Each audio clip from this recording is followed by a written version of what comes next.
بسم اللہ الرحمن الرحیم۔ آج جس موضوع پر میں بات کرنا چاہ رہا ہوں وہ ہے تنہائی، اداسی اور خلا۔ انسانوں کے اس سیل رواں، اس بے پناہ ہجوم میں ہم سب اکیلے ہیں۔ انسان کو تنہا پیدا کیا گیا ہے، اسے مرنا بھی اکیلے ہی ہے۔ تنہائی نفس کی ایسی جبلت ہے جس سے یہ بے پناہ خوف کھاتا ہے۔ نفس خوب جانتا ہے کہ وہ اکیلا ہے۔ اس احساس کو، اس جذبے کو دبانے کے لیے، اس تنہائی سے بھاگنے کے لیے وہ محرک ہے، رشتوں ناتوں میں پناہ لیتا ہے، ہنسی مذاق کرتا ہے۔ زندگی کو مصروف رکھنا اس کا واحد مشن ہے۔ یہ کسی صورت اکیلا نہیں ہونا چاہتا۔ کبھی تنہائی میں خود اپنے ساتھ بیٹھنے کا تجربہ کریں۔ آپ کچھ نہ سوچیں، کسی خیال کو اٹینڈ نہ کریں، بس بیٹھ جائیں۔ آپ دیکھیں گے کہ جسم میں بے پناہ تناؤ پیدا ہوگا، بے چینی بڑھ رہی ہے، وقت گزرنا محال ہو رہا ہے۔ جو انسان تنہائی میں اپنے آپ کے ساتھ چند لمحے نہیں گزار سکتا، اسے احساس ہو جانا چاہیے کہ وہ کتنی ہی بری صحبت میں ہے۔ آنکھیں ذہن کا دروازہ ہیں۔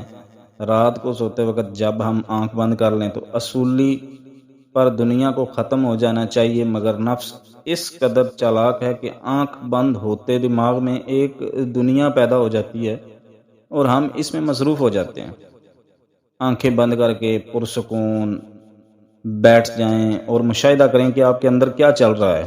آپ غور کریں، جتنا آپ ڈیپ جائیں گے، جتنا گہرائی سے اندر آپ خود کو جانیں گے، دیکھیں گے سوچوں کی ایک بے انتہا قطار جو چلی ہی جا رہی ہے۔ اسے غور سے دیکھتے آپ اس چیز کا اندازہ لگائیں گے۔ اپنی سوچوں کے سلسلے کا مطالعہ کریں، آپ کو دکھائی دے گا کہ دو طرح کی سوچ پیدا ہو رہی ہے۔ ایک امیجینیشن، ایک تصویر ہے، دھندلی سی دکھائی نہ دینے والی تصویر کی ایک قسم ہے جو کہ ایک بعد دوسری اور دوسرے کے بعد تیسری چلی آ رہی ہے۔ سوچ کی دوسری قسم ایک نہ سنائی دینے والی آواز ہے۔ ذہن کی اس آواز کو یا پھر بولنے والا ذہن بھی کہا جاتا ہے۔ یہ آواز تصویری سوچ کو جواب دے رہی ہے۔ یہ سب جو چل رہا ہے اس کی بنیاد کیا ہے؟ یہ کیوں چل رہا ہے؟ غور کرتے رہیں گے تو دکھائی دینے لگے گا، خوب نظر آنے لگے گا، خوب سمجھ میں آنے لگے گا۔ ابھی ایک سوچ ختم ہوتی نہیں کہ دوسری شروع ہو جاتی ہے۔ ہر سوچ کے ساتھ ایک مخصوص جذبہ جڑا ہوا ہے۔ کوئی سوچ خوش کر رہی ہے، کوئی غمگین کرتی جا رہی ہے، کسی سے دل اداس ہو رہا ہے، کسی سے نفرت، انتقام کی بو آ رہی ہے۔ پھر سمجھ میں آنے لگا کہ یہ تو پاگل پن ہے۔ ذہن نے دل کو جذبوں میں الجھا رکھا ہے اور دل ان جذبات سے کھیلنے کا عادی ہے۔ اسے لت لگ گئی ہے، اسے ہر سوچ سے جذبہ مل رہا ہے۔ غور سے دیکھیں، یہ آپ کے، ہمارے سب کے دلوں کا زنگ ہے۔ دل اور ذہن دنیا کے کھیل کود میں لگے ہوئے ہیں۔ یہ دھوکہ چل رہا ہے، سوچ سمجھ کر فریب دیا جا رہا ہے اور جانتے بوجھتے ہم خود کو یہ فریب دے رہے ہیں۔ کسی کا سر اس کی مرضی سے حرکت کرے تو بات سمجھ میں آتی ہے، لیکن اگر بیٹھے بیٹھے کسی کا سر بلا وجہ ادھر ادھر ہلنا شروع کر دے اور پھر ہمیشہ ایسا ہی کرتا رہے تو یہ نارمل نہیں ہے، یہ بیماری ہے۔ سوچنا تو عین عقل ہے، مگر یہ کیا کہ ہر وقت سوچ چل رہی ہے۔ سوچ کو اس کی جگہ پر ہونا چاہیے، جب ضرورت پیش آئے تب کام کرے۔ یہ کیا ہر وقت دماغ میں ایک طوفان بدتمیزی برپا ہے؟ یہ تو پاگل پن ہے۔ حتیٰ کہ نوبت ہم سب کی یہاں تک آ پہنچی ہے کہ یہ سوچنے کا اور عبرت کا مقام ہے، اس کی دید کرنے کی ضرورت ہے۔ نفس انسان کی سوچ جب اعتدال پر لانے کی کوشش کی جاتی ہے، جو کہ خواہشوں کی کمی سے ہوتی ہے، تو سوچوں کی تانے بانے ٹوٹتے دیکھ کر نفس سخت اداس اور خوفزدہ ہوتا ہے، کیونکہ سوچ کے سوا ہمارے پاس کرنے کو کچھ ہے ہی نہیں۔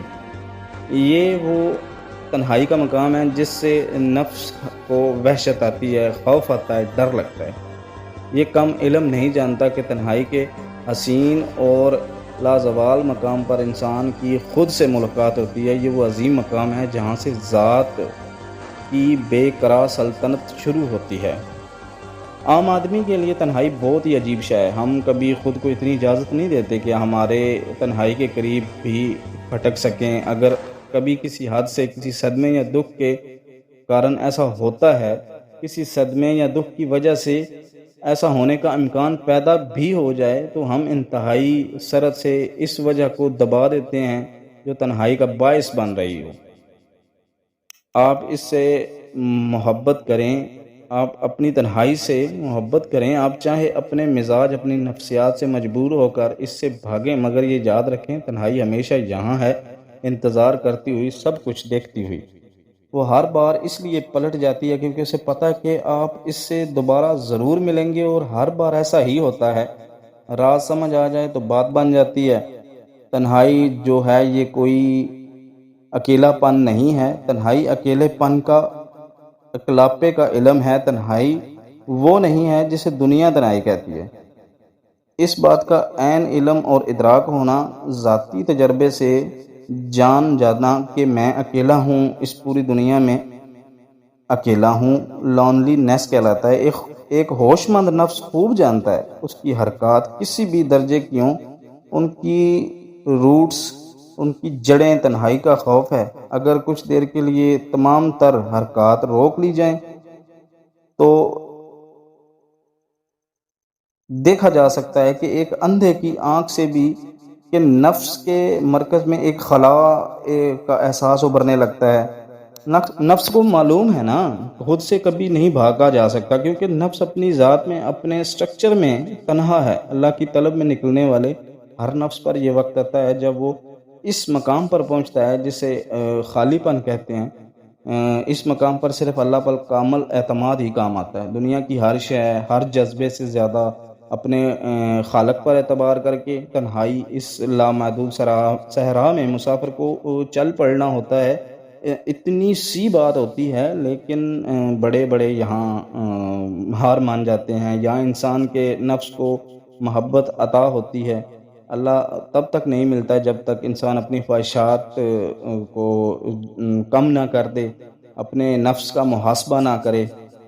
جیسے ہم اپنی مرضی سے جب چاہیں استعمال کر لیں اور جب چاہیں رد کر دیں۔ بے لوث محبت تو سب سے عظیم جذبہ ہے۔ جب محبت جاگ جائے تو پتہ چلتا ہے کہ نفرت کوئی شے نہیں ہے۔ پھر یہ محبت نفس کو بلند کرتی ہے، اور جب نفس بلند ہو جاتا ہے تو پھر اللہ پر توکل بہت زیادہ بڑھ جاتا ہے۔ محبت ایک راز ہے، ایک ایسا راز جسے لکھا نہیں جا سکتا۔ اسے صرف وہ محسوس کر سکتا ہے جسے حقیقت میں یہ ہو جائے۔ محبت کا پودا تنہائی کے ریگزار میں اگتا ہے۔ اس کے پھول کی خوشبو میں دسترس سے بلند ہیں، بہت ہی بلند، ہماری دسترس سے بہت بلند ہیں۔ وہ دسترس ہم ایسے ہی حاصل کر سکتے ہیں کہ اگر ہم اپنی تنہائی میں اپنی خواہشات کو کم کریں۔ اللہ پاک آپ کو اور ہمیں عمل کی توفیق عطا فرمائے۔ جزاک اللہ۔